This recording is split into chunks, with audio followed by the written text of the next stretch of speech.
Chuck Swindoll, an incredible pastor and author, used to meet with other pastors in his city.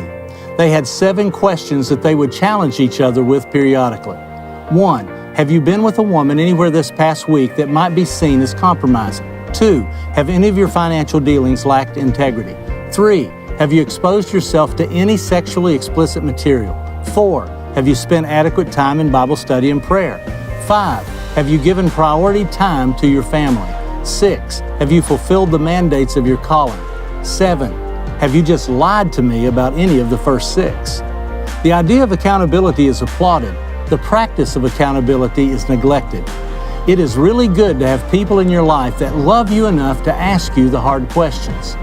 John Wesley was so concerned with building a righteous fellowship that he developed questions for his followers to ask each other every week.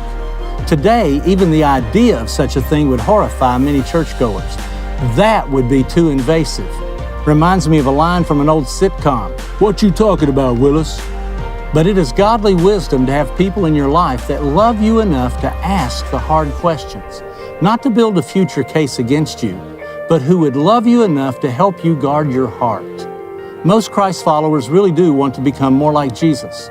Most Christ followers have a tough time examining their own lives effectively. The Word of God encourages us to intentionally build relationships with people who love us with a tough love so that we can grow in Christ. People who see things that we cannot see for ourselves and love us enough to help us see it. Every car has side mirrors on both sides. Their purpose is to be on the outside so that we can remove any blind spots from the things we can't see from inside the car. These good friends are side mirrors on our lives. They help us to see our blind spots.